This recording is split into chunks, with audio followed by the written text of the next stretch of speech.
एक सज्जन अपनी लड़की को लेकर बाजार से कुछ खरीदने गए। लौटकर पता चला कि उनकी लड़की अपनी गुड़िया दुकान पर ही छोड़ आई है। उसे डांटने के बाद वे वापस जाने लगे तो श्रीमती जी ने कहा, जाने दीजिए, गुड़िया किसी और को भेजकर मंगवा लेंगे। वहां तक वापस जाने की का क्या फायदा। पति महोदय बोले, जाना तो मुझे है, मैं अपनी गाड़ी भी वहीं भूल आया हूँ।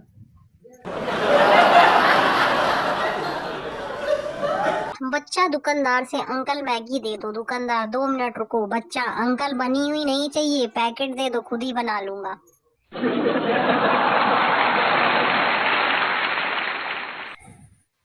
टीचर, बताओ स्वर और व्यंजन में क्या फर्क होता है। छात्र, सर, स्वर मुंह से बाहर निकलते हैं और व्यंजन मुंह के अंदर जाते हैं। फिलहाल टीचर उस बच्चे से शिक्षा ग्रहण कर रहा है।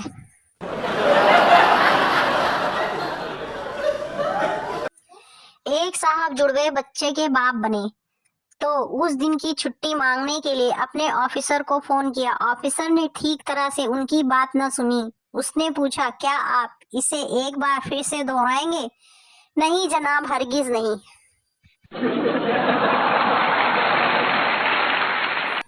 शिक्षक, दुनिया के इस नक्शे में बताओ कि अमेरिका कहाँ है। मोहन, नक्शे में यह है। शिक्षक, रामचंद्र, तुम बताओ अमेरिका की खोज किसने की थी। रामचंद्र जी, मोहन ने।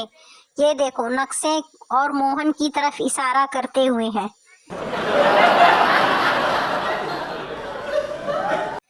जज, अच्छा तो इस व्यक्ति ने तुम्हें क्या गालियां दी। नौजवान, हुजूर, वह सब गालियां शरीफों के सामने बयां करने योग्य नहीं है। बम्बई के एक बस में कुछ लोग सफर कर रहे थे। जब कंडक्टर टिकट लेने आया तो एक ने पैसे निकालते हुए कहा, अमर। दूसरे ने कहा, अकबर। पिछली सीट पर एक ऐसे साहब बैठे हुए थे जो बम्बई में नए नए आए थे। जब कंडक्टर उनके पास आया तो वह डर कर बोले, एंथोनी।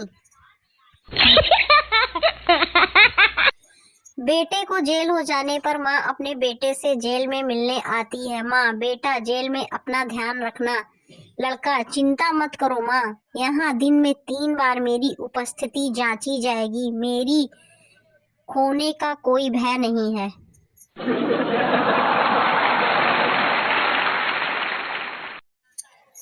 जिस गाड़ी से बुआ को आना था उससे वह नहीं आई। कुछ देर बाद उनका तार आया।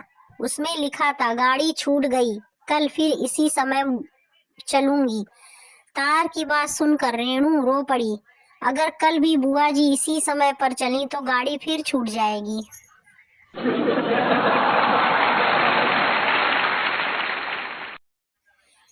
एक तेल फरोश चिल्ला रहा था, साहिबान, कदरदान, अगर आपके बाल झड़ने लगे हैं तो इस तेल का इस्तेमाल कीजिए, यह आप एक ही सप्ताह में बाल उगा देगा।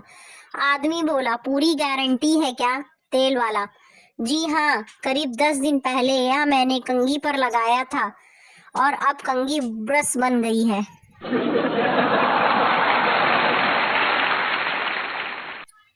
एक अंग्रेज कह रहा था, ब्रिटिश साम्राज्य में सूरज कभी नहीं डूबता था। भारतीय फटाक से बोला, हाँ, क्योंकि ईश्वर को डर था कि कहीं वह अंधेरे में आप लोगों पर विश्वास करके धोखा ना खा जाए। यात्री, आपने पैसे गिनने में जरा सी भूल की। बस बुकिंग क्लर्क, खींचकर पैसे लेते समय ही आपको गिन कर लेने चाहिए थे। यात्री, अच्छी बात है, जैसी आपकी मर्जी। 100 रुपए आपने ज्यादा ही दे दिए हैं।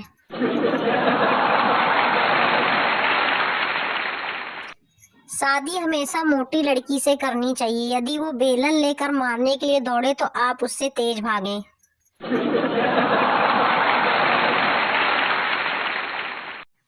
पिताजी, आप रात को चश्मा लगाकर क्यों सोते हैं। बेटा, मुझे सपने में कुछ दिखाई नहीं देता।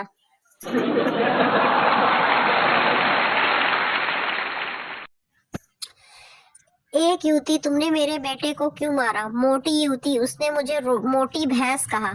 वही युवती, तो बहन, तुम्हें मेरे बेटे को मारने की बजाय अपनी खुराक में कमी करनी चाहिए थी। हेलो एवरीवन, ऐसे ही मज़ेदार चुटकुले सुनने के लिए शालिनी फनी जोक्स को लाइक एंड सब्सक्राइब कर लीजिए। नए हैं तो प्लीज़ सब्सक्राइब कर लीजिए, बेल आइकन को ऑन कर लीजिए ताकि आपको डेली मज़ेदार चुटकुले सुनने को मिले। प्लीज़ सब्सक्राइब जरूर करिए। आप लोग सब्सक्राइब नहीं कर रहे हैं, प्लीज़ सब्सक्राइब जरूर करिए।